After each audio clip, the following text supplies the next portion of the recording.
Mas a igreja dela, infelizmente, era uma igreja moderna que não pregava a salvação. Mas ela chegou a assistir culto em nossa igreja. Ela aceitou Jesus como Salvador. Foi batizada nas águas. E quando ela ficou conhecendo nossa família, ela resolveu adotar todos os 8 filhos. Amém. E nosso pai também.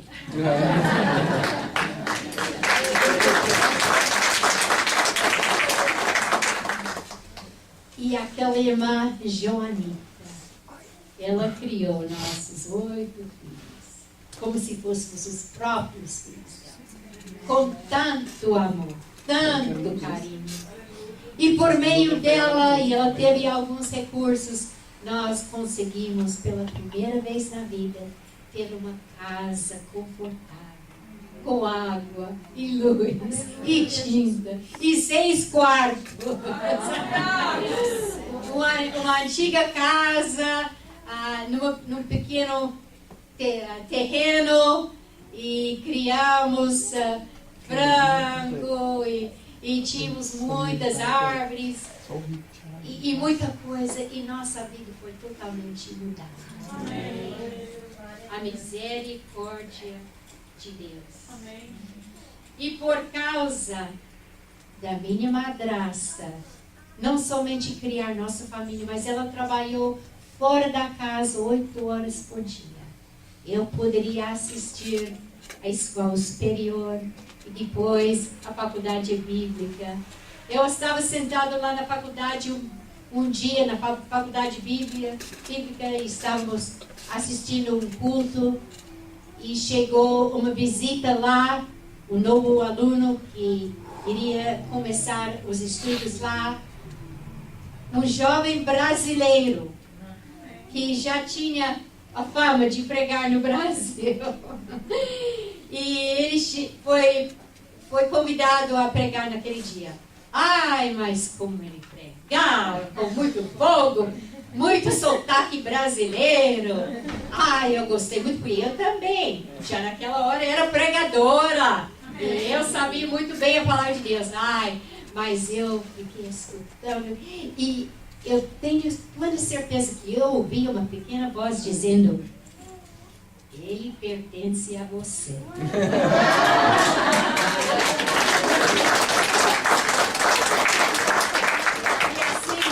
Que eu conheci meu esposo, o pastor Bernardo Johnson Jr. E quando saímos lá da faculdade com o diploma na mão, chegamos na Califórnia, pastoreamos 2 igrejas e depois voltamos para o Brasil. Agora, irmã Luzinete pediu que eu fosse dizer um pouquinho só sobre a minha chegada no Brasil. Agora, eu cheguei lá e eu vou contar para esse moço alguma coisa. Meu marido chegou no Brasil com 9 anos de idade. E na família dele, os pais resolveram que não falariam inglês. A mãe dele era da Noruega, o pai da Suécia. Então, quando eles queriam contar segredos, falavam as próprias línguas da Noruega e Suécia. Mas falavam só português na casa. Então, meu esposo quase foi criado sem falar inglês. Só na hora de vir para a América, passar um ano, assim. E ele pelejou muito, então, ele podia falar o inglês, mas teve muito problema. Porque nunca tinha estudado ler inglês muito, nem escrever. Então, eu tive que ajudá-lo muito lá na faculdade bíblica. De fato, eu sempre brincava com ele. Você casou comigo e não podia me pagar salário de secretário. Mas eu ajudei. E quando ele aceitou o pastoreado da igreja de Racomé, ele trabalhava como carpinteiro 5 dias por semana aqui em City, mas no sábado eu pegava dicionário ao lado dele, ele escrevia. E eu falo, não fala assim não. Aqui no dicionário diz assim.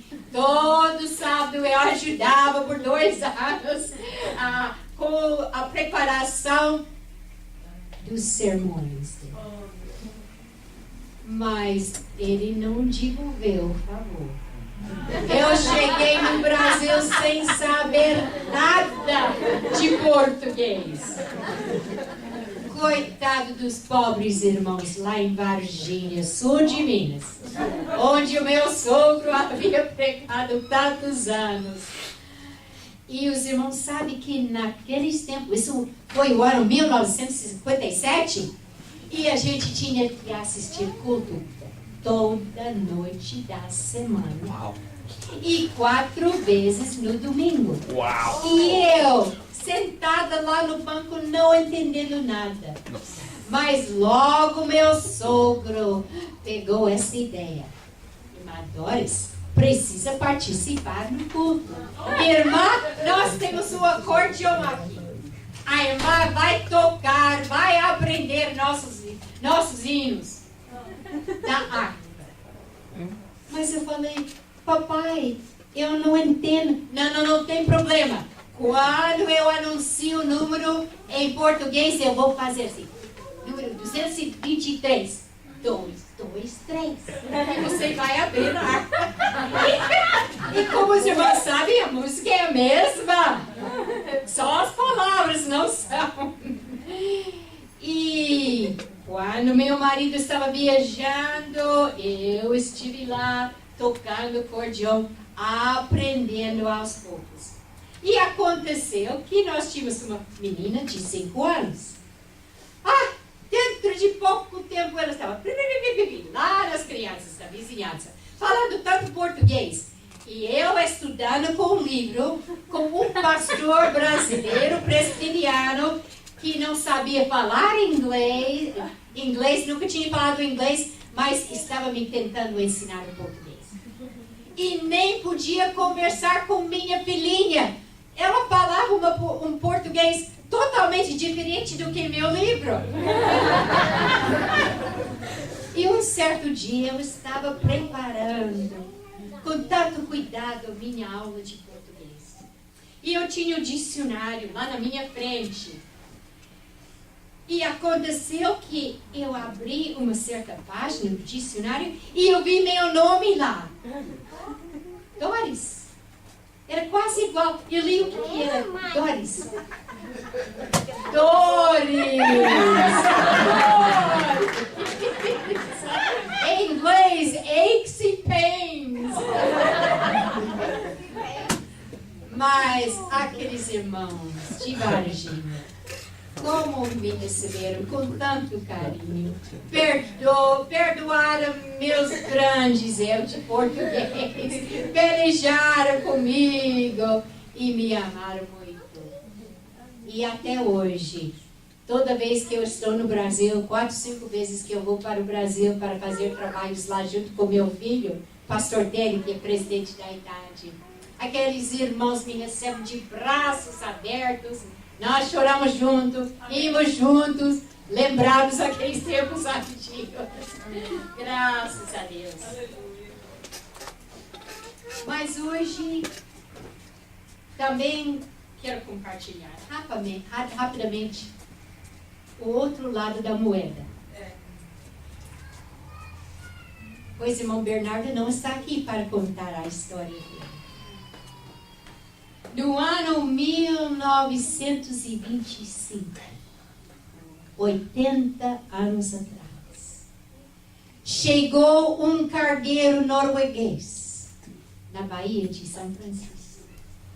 Um cargueiro de marinheiros, homens brutos que bebiam, brigavam, batiam, viviam uma vida horrível. E entre eles estava um marinheiro chamado Bernardo. Bernardo tinha trabalhado naquele cargueiro por mais de 17 anos. Pois quando Bernardo nasceu no país da Suécia, os pais moravam numa pequena vila perto da capital, Estocolmo. Mas o Bernardão, como se falava, ele amava o mar, amava barcos, e desde pequeno ele dizia para os pais dele, um dia vou ser marinheiro. Eu vou viajar pelo mundo inteiro. Vou conhecer todos os países do mundo. Ai, como ele quase não aguentava ver o dia que ele podia ser marinheiro.